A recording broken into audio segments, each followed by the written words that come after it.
Human Trafficking 101, Outlining the Problem, Module A. Trafficking and Migration.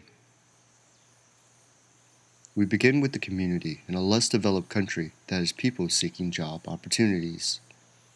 Within this community, some people may remain and do whatever they can to find work, while others may seek opportunities elsewhere. This could be within their own country or within another country that is considered more prosperous. Those who leave are called migrants. What motivates a person to migrate differs from individual to individual.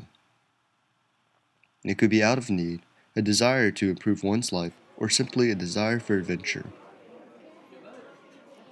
If the migrant is lucky enough to be associated with people who have no intention of exploiting him or her, the outcome can be very positive. In the best of circumstances, the working conditions are good, compensation is fair, there is no exploitation or abuse, and the migrant is happy with the terms and conditions. Factors such as the migrant's understanding of the migration process, their type of work, and their ability to access help if needed will influence the process. This is one potential outcome at one end of the spectrum. However, if the potential migrant is ill-informed or being influenced by criminals whose intent is to exploit, the outcome can be devastating. This represents the other end of the spectrum. The person can't leave, does not get paid, and loses control of his or her life. In other words, he or she is in a slave-like condition. It is important to note that in addition to these endpoints, there are many people who migrate and fall somewhere in between these two extremes. For example, a person might be exploited, but not enough to be considered trafficked. Not all exploitation is trafficking or slavery.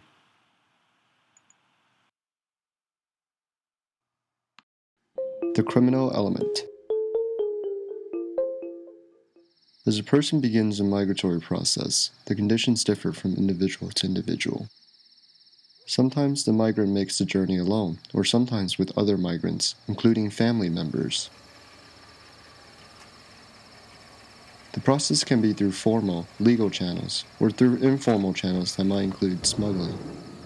It is important to note that while many trafficking cases happen cross-border, there are also significant trafficking cases that take place within a country, known as internal trafficking. There are 4 criminal categories associated with human trafficking. In some cases, potential migrants are targeted by unscrupulous people from within a community or from along the migration route. These people, who are known as recruiters, influence a migrant's choices. If the recruiter does this with the intent to exploit, then this person is part of the trafficking chain. The recruiter controls the migrant through fraud, deception, and the establishment of some form of debt. Some recruiters can also act as transporters. A transporter's role in the criminal chain is to assist in transporting and moving migrants to an exploitative site. The transporter's involvement may begin at any point along the migration path, inside the village, at the border, or within the community where the exploitation takes place. If he or she does this with the extent to exploit, then this person is part of the trafficking chain. Note, the difference between a smuggler and a transporter is that the smuggler simply offers a service, to move a person from one place to another. The intent to exploit is not a motivating factor.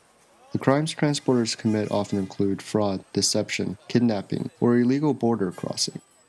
It is the transporter who often sells the victim to the exploiter. This, in itself, is a crime. The difficulty with both recruiters and transporters is that it is not always possible to know that they are involved in a trafficking event until after the victim has been moved to the exploitative site. Intent is nearly impossible to prove until after the fact. Both recruiters and transporters are considered minor players in the human trafficking chain. Trafficking outcomes often include forced prostitution, forced labor, including domestic workers and the like. There are basically 2 categories of people who act as criminals with an exploitative outcome. They break in, enforce, and maintain a person in a slave-like situation. Exploiters are the managers and owners of exploitative sites. They are the ones that put in place a situation where slavery flourishes. There are also the ones that buy trafficking victims. While they might not be the ones that actually abuse victims with their own hands, they manage the process. Enforcers are the ones that break in and maintain trafficking victims. Their crimes often include rape, torture, assault, threats, coercion, force, and death bondage. Despite their brutality, the criminals that carry out these heinous acts are seldom sought after in most trafficking cases.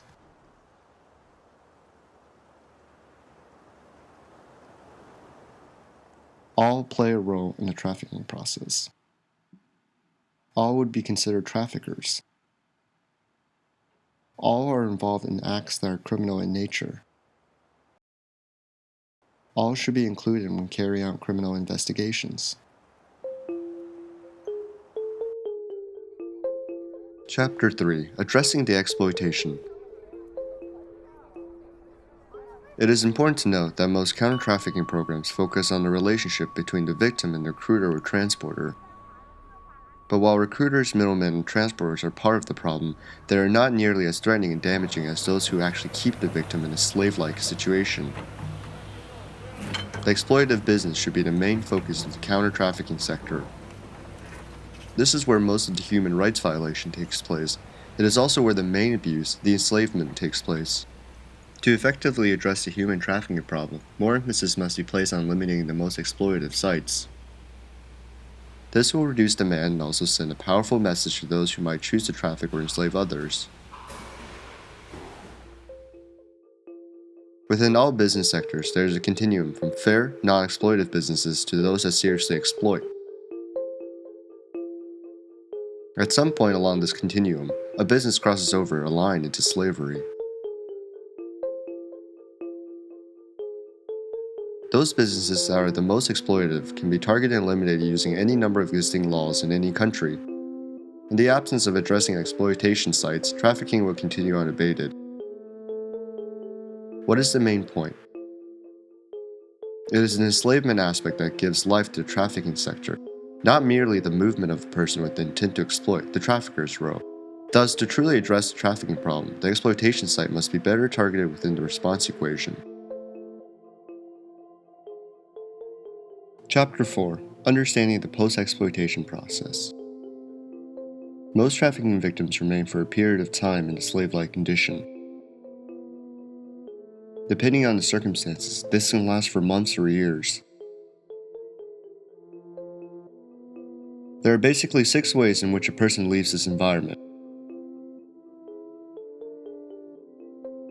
Some victims simply run away on their own, often at great risk to themselves. Some victims are rescued through police raids.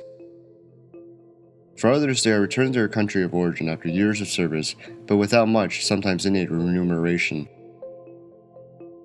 Some victims are thrown out after receiving an injury or becoming diseased. For some, the person is simply let go to make way for a new person once his or her profitability is lowered through attrition, e.g. a sex worker who no longer attracts clients. Finally, some victims do not survive the experience. Once out, where do most victims end up going? The person may have started benefiting in the environment or feels that he or she has no other options.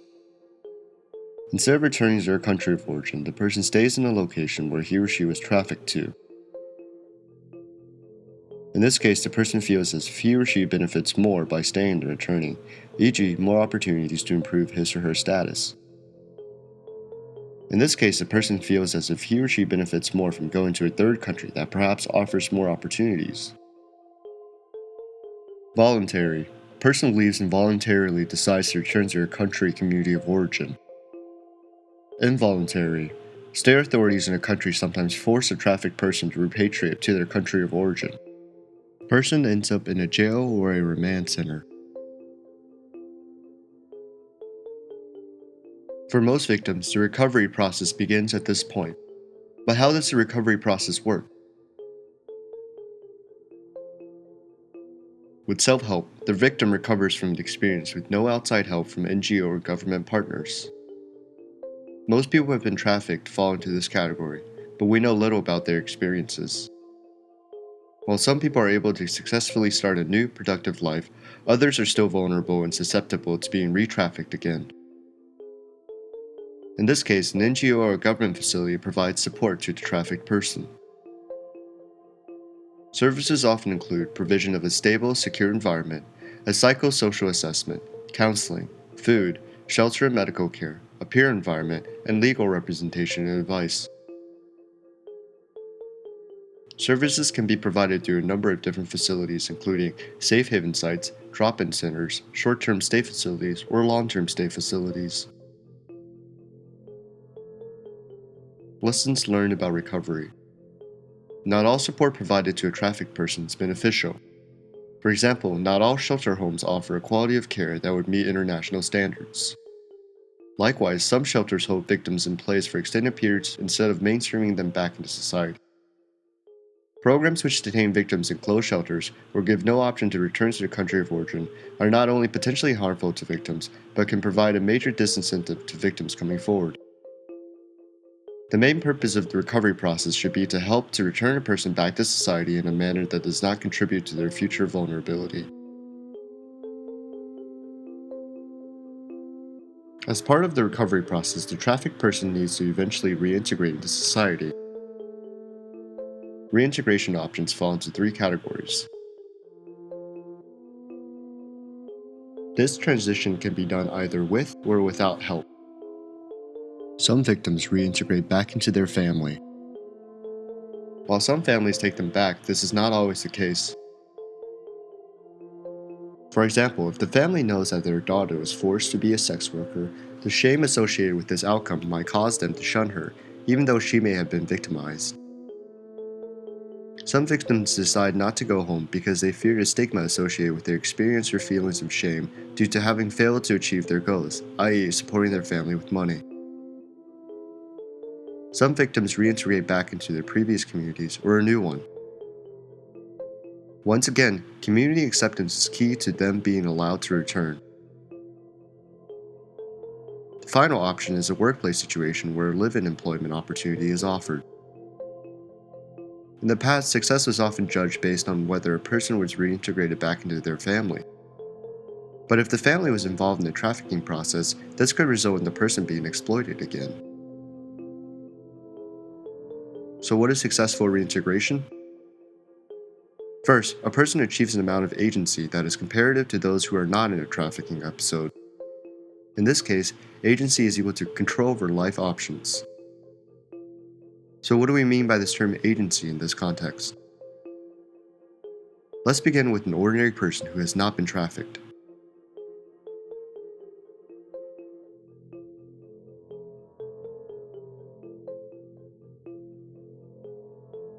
Note that this person has the ability to make choices and determine the general direction of his or her life.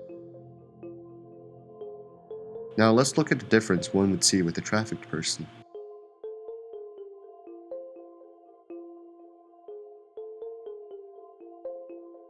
During a trafficking event, the person has very little control over his or her life.